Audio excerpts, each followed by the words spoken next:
Hey stalking, I have some big news, like the size of a house big news. It's a house. I might buy a house. So I go through this thing every 5 to 6 months where in my head I start to think of reasons why I should get a house. And I always talk that voice down because a house is so much work. You have to maintain it, and there's pipes, and there's boards, and I imagine lawnmowers, and it's just a lot to take in, and it's not something I've really been prepared to deal with. And it's also money, and then more money, and then some more money. When you're done with all the money, there's a little bit of money left that you can spend on the house. And I mean, it is really great knowing that your rent means that you don't have to do maintenance, that if the refrigerator breaks, some guy's just gonna bring you a new one, and that's that. You don't have to put any stress into it or thought into it. Bam. But I still always come back to the idea of a place that's actually yours, a place where you don't have neighbors on the other walls to worry about. I think the thing that finally pushed us over the edge this time is that we have some friends who are moving to Madison. They were looking at houses. We started looking at houses also, and then we stopped in at open house. I think for us, walking into that open house and seeing the possibilities that we had, and then thinking seriously of the fact that this is something we could do if we wanted to, really got us on that track of, well, maybe we should do it. And then we went to a bunch of houses, and I've done so much reading about all of the stuff you're supposed to do when you're looking for houses. It's crazy. You're supposed to do a lot of things when you're looking for houses. You have to figure out whether or not you're going to work with a realtor, what realtor you're going to work about. You have to figure out what bank you're going to work on. You have to figure out what kind of mortgage you want, if you're going to try to have a bigger down payment and a smaller interest rate, or a smaller interest rate and a bigger down... What did I say?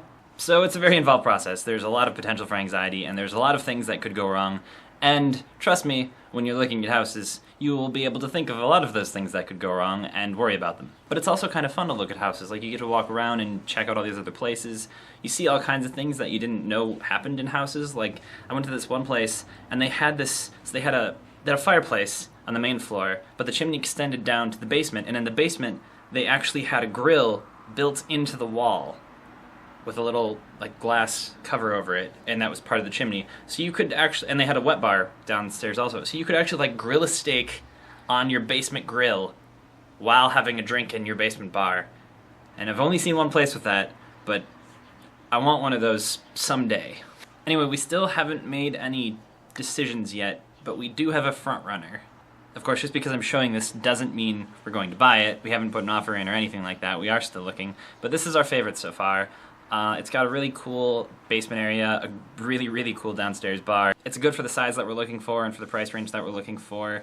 And we've looked at quite a few other houses at this point, and this has been, as soon as we saw it, it sort of jumped to the top of our list and kind of stayed there as we've looked at more. We're going to look at a few more, but we're seriously considering putting an offer down on it. I don't know, maybe we will, maybe we won't. Maybe this will be the house we live in someday, maybe it won't. But I wanted to let you guys know that I'm doing this big adult thing, and it's weird and fun and scary, and I don't know. So anyway, I'll keep you guys posted. I'll let you know how this goes, if anything cool happens, if we end up backing out ultimately. But hopefully it goes well, and before long we will be moving into a cool new place. So yeah, I don't know, we'll see. Until something happens, I will probably just continue to obsessively read about buying a house and think about all the things that I should be doing and stuff. See you guys later.